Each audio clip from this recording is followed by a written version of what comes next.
Hi, everybody. Desirée Dunbar here, and it's a pleasure and an honor to be here today with Bari Tessler, who is the author of The Art of Money, a life-changing guide to financial happiness, as well as the creator of the global year-long program, The Art of Money. Hi, Bari. Hi, Desiree. Hi. It's such a pleasure to be here with you today. Thank you so much for taking the time to chat with us. You're very welcome. It's my pleasure. Thank you. So what I'd like to just chat a little bit about today is just any advice or offerings you may have around young dancers and artists who are setting out at the beginning of their career and really just thinking about their success of their art form, but how can they also be thinking about financial, like the practicalities of financial stability? Do you have any advice on that?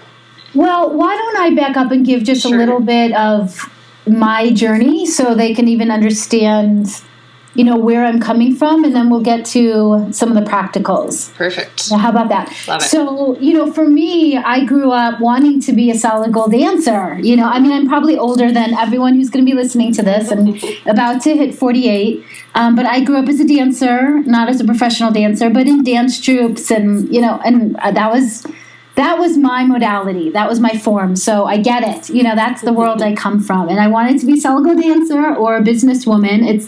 And then I became a psychotherapist. And I really feel as though I integrate all of those. My training as a therapist was dance movement therapy. Okay, so that, somatic psychology, that's also my background. And that's what I spent my 20s doing, is training to be a therapist, doing my own work. And then what happened was my school loan came due.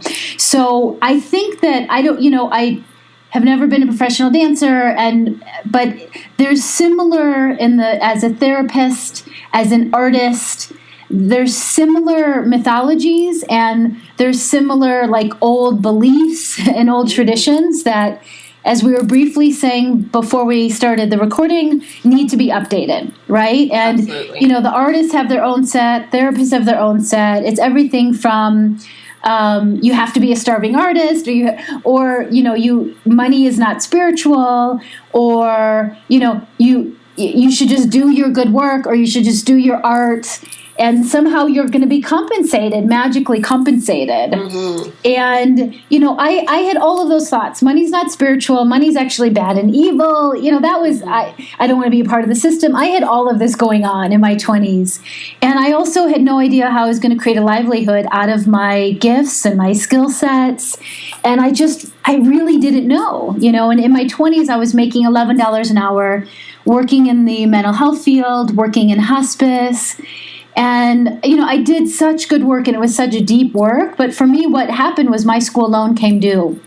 And that was my terrifying moment to say, wait a second, I don't have a relationship to money. Wait a second, they left out the topic of money in my training to be a therapist. So we studied every other topic under the sun, beyond the sun: body, food, sexuality, sensuality, intimacy, God, spirituality, gender, relationships, all of it, right? Mm-hmm. But we never talked about money.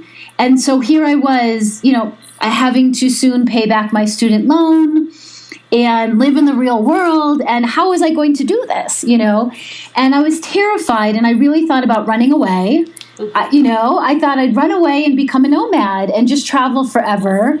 I thought that was funny, but I also thought that was a real option, which, I like to present myself with options. I think that's a good thing.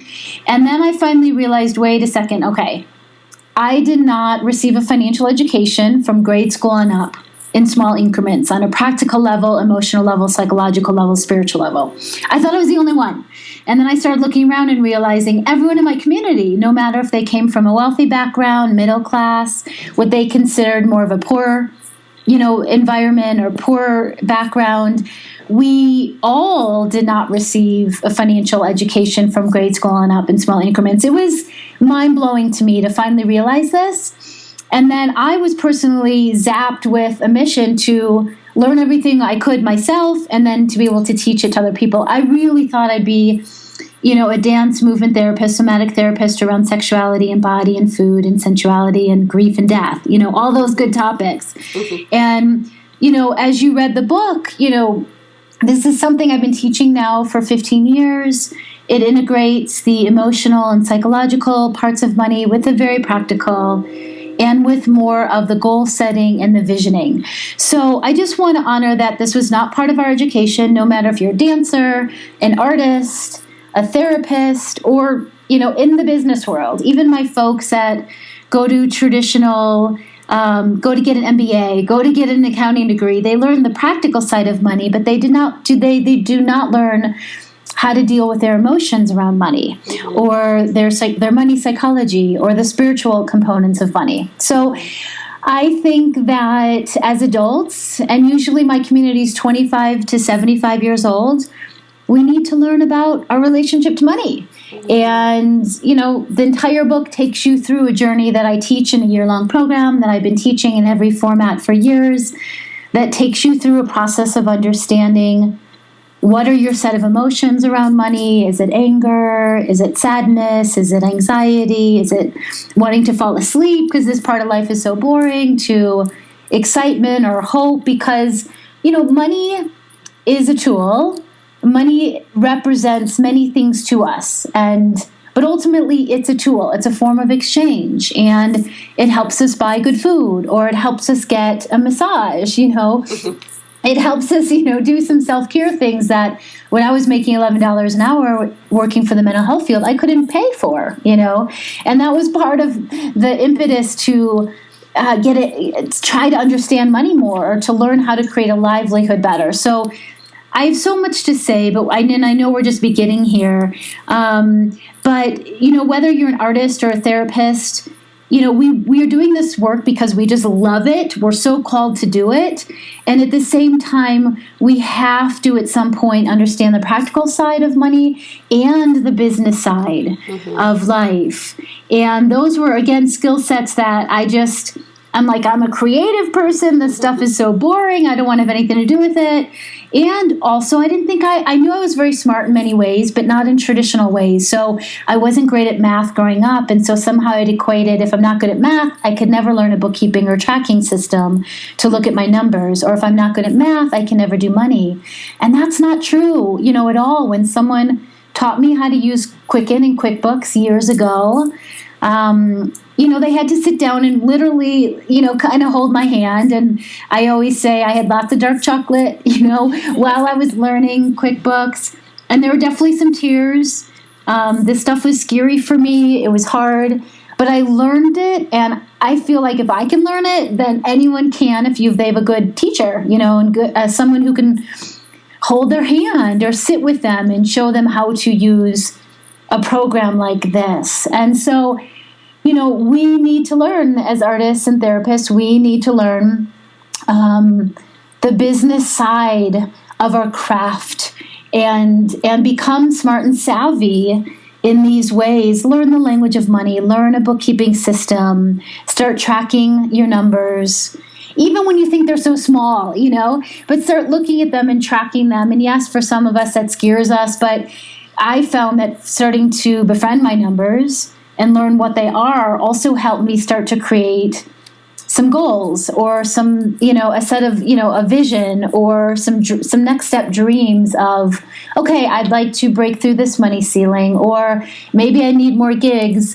Back at, when I was transitioning from a therapist into my financial therapy work, I did bookkeeping as a transition and as a stepping stone. And it seemed like an odd detour, but I did it to pay for bread and butter. At the time I wasn't eating bread and butter, but that, that's the metaphor. I was eating chocolate, and I needed something to pay for, the main stuff. And then I started moving into more of the work that I really, really loved, even though I did really enjoy bookkeeping and training people. But financial therapy was more of the work, or teaching my groups was more of the work that I love. So I think there's, are we going to just fully do our own craft and that's it, and live very simply? Or is it important for us to be able to afford to have some self-care and some good food? And sometimes we may need to get craftier with, an extra job on the side, or There's just so many different ways. Like for me, I'll give an example. I didn't want to do a traditional therapy practice, seeing 10, 15 clients a day. And so I started eventually teaching online. And that was way more fun for me. I just think that there's a lot more options and possibilities out there, and we just have to be open to them and get creative, and come up with what I call a business model. Maybe that sounds terrible, but a business model, like what are the different revenue streams or income streams, doing your craft, doing the work that you love, that can create something that's going to be a really good life for you. And we go through different phases. So I'm kind of going all over the place. But for me, this is one of those gardens of life that we usually ignore. And it needs our attention, just like our health and our body and our relationships. And we need to figure out how much attention, how little. But it's something, again, that we weren't taught in grade school and up, and we're learning as adults. And so we need to learn it in small bite-sized chunks, how to have a relationship to money on, an emotional level, the practical parts, the psychological parts, and the spiritual parts. And so I'm going to pause there. That's wonderful. Yeah. And what I love about your book, The Art of Money, is that it is an awareness tool to start to move into the emotional aspect of it, because I love how you address emotions. And as dancers and artists, we're so emotional and so aware of our emotions that this is a huge part, that those are really big in our life. And so for me, for instance, like the fear around money is so big, it's hard to even enter into that area and that awareness. So what your book did for me was give me a gateway into awareness, and then to be able to start to calm that fear down, calm the nervous system down, do the body check-ins that you're talking about in your book, which are so amazing, and then to get to the practical part. So for me, it was almost like having to face this fear monster around money and the overwhelm in order to get to the practicality. So, that's, yes, some people have said, why do you do the emotional work first? Some people are just eager to get to the practical because they're like, I need to create change already, or I don't want to look at my money story, or I already know what I'm doing. And it's not, I already know the emotions. They're so strong. But I've done this work long enough. I had 10 years training to be a therapist, and now 15 years doing this work. And I just see over and over that for most people, or for the kind of person who is going to pick up The Art of Money or do my year-long program, or, do this work, that we need to do some of the emotional work first, because it is so big and scary, and it feels so overwhelming and so strong and shameful. A lot of us have layers of shame at first that we need to move through. And all shame is, for me, is I'm not okay, or I don't know money, or everyone else does, but I don't, or I'm stupid in this way, or I'm not okay. That's what shame is. And so then I want to pull that apart. And for you, it was more about being so afraid of this area, or feeling overwhelmed. We each of us have a different cocktail of emotions that comes up. Mm-hmm. And until we really can slow down and bring more awareness to it and say, okay, I get really angry in this area of life because I just want someone else to do this for me, or I get really sad.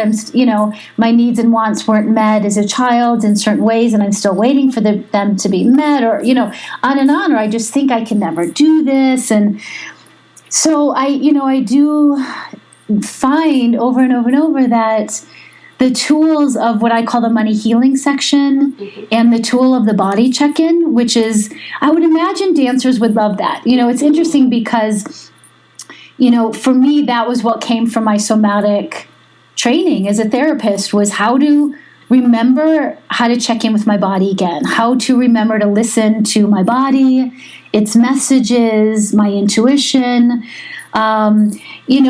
But sometimes as dancers, we come from the outside in instead of coming from the inside out. That's not always. It depends on who you are. But some of us are, if we're professional dancers, then we're coming from the outside in of making, the sequences and the steps and the choreography perfect. But I think ultimately we want to be dancing from the inside out. And so the body check-in came from my background, and I was using it in other areas of my life. And then when I started realizing I need to now have a relationship to money, I realized I have to bring all the tools and practices that I'm doing in all these other areas to money. It can't be separate. Mm-hmm. And so the body check-in, just to check in on a physical level, sensation level, emotional level with my breath, and to do that in all the daily money interactions when you're going to have a money conversation before or in the heat of the moment with your partner, or afterwards as a debriefing, or when you're going online to look at your numbers, or when you're going to your mailbox to get your bills and then sitting down and pay them. There are just so many moments where we're interacting with money that we don't even realize. And so the body check-in is a way to slow ourselves down, to bring awareness to, what's the emotion, what are the emotions that keep coming up, what's going on here, and, to help you begin to understand your money story patterns, what's working, what's not. We all have strengths around money, and we all have challenges, again, no matter what economic background you come from. And usually we only focus on the negative things or the mistakes we've made or the messes, instead of, wait a second, I've done some good things about money. Again, even if we haven't received an education, maybe someone taught you how to set up a checking account, and how to use that little register manually, or maybe you learned how to use a credit card well. I mean, there really are things that you are doing well that I want you to celebrate and honor. And the body check-in is just a way to start gathering data and more information on your money story and patterns. And yes, it brings the mindfulness and awareness, which is so essential, which leads to understanding and leads to eventual change. But I'm always encouraging people to be gentle and compassionate with themselves as they're learning, and to not be mean and really tough on themselves. Again, most of us were not taught this, and we're learning this as adults. And the body check-in is my starting point. It's my favorite tool. And people say, Bari, I loved your year-long program, but it changed my life, that body check-in. Mm-hmm. When I started living and practicing that body check-in every day, or trying to remember it as much as I could in the heat of the moment, or after I left the mall with, a few bags of, a few shopping bags, and I started doing the body check-in, it really, really changed everything. Mm-hmm. Yeah. Yeah, I love it because it's a way just to get really honest with yourself and clear. You can tune into that sense of expansion or contraction in the body.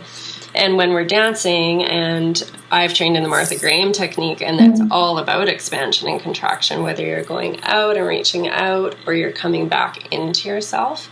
Yeah. So I think dancers, we can do that really quickly. It's like, how is this making me feel? Is it making me want to open up and feel enthusiastic, or is it the opposite of that? Yes. And it's interesting with dance because it's such a paradox in a way. Yes, it is oftentimes coming from the outside to the inside, because we're learning dance as a form. Right. But every movement affects your inside so that it creates an emotional response. Yes. But I feel like in my experience of learning how to dance, we didn't always learn how to work with emotions, which is the fascinating thing to me, because we need to be emotional creatures and to express ourselves as vastly with our emotions as well. So I think it's just so worthwhile to do the therapeutic side and to start to understand our emotions. And so this is really interesting to me, just to be looking at money as a starting point for that. For me, that's emotional intelligence. And it's, another one of those parts of life that we weren't taught, right? We weren't taught how to understand our emotions, let alone feel them and be with them, And in graduate school, I studied a movement meditation practice called authentic movement. Mm-hmm. And it was founded by Mary Whitehouse, who was a dancer, and then started meditating, and then was really into Carl Jung. And so she integrated her dance training with meditation and with Jungian therapy, and came up with this movement meditation, authentic movement. And that was my favorite form for a decade, and that's what I was studying. But it taught me how to really interpret and listen to my body's messages. So I remember when I was 22 years old, or 23 something. I was 22, and I remember lying on the floor in the movement class and finally, for the first time being aware of when I was hungry and when I was full. And that was a big deal for me. I had overridden that, bypassed that, and that was just a huge moment. So yeah, I've taken all of that and said, let's use that in our relationship to money, because a lot of the traditional financial management people, they talk about the practical side, and they talk about how to save and how to invest and how to pay down debt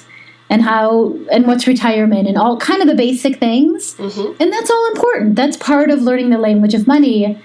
But for me, because of my background, there's so much more going on.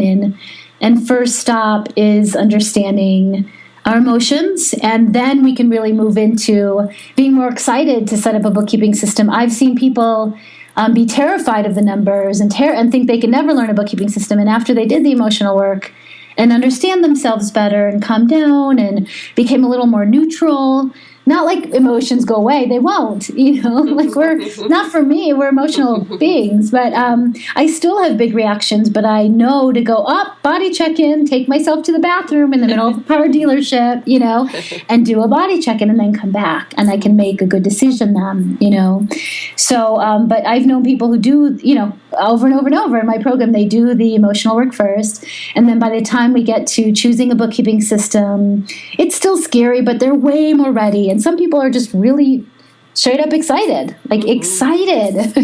for that part. And I like that you're bringing it up, because I like that you said the word boring before too. Like when we think about accounting and number crunching and planning and all that kind of thing, it can seem like a boring practice, or we use that as an excuse not to go there. Exactly. But I love that in your book you come up with really creative ways to describe the work. So maybe it's like my adventure trip planning, or instead of just savings. You bring in so much creativity. It makes it way more fun and playful, and kind of, I think, coming from this female voice too, like I really feel like it's women-centered as well, like that overflow of creativity. I just love that. Can you talk just a little bit more about that, like how you sort of change the names of things?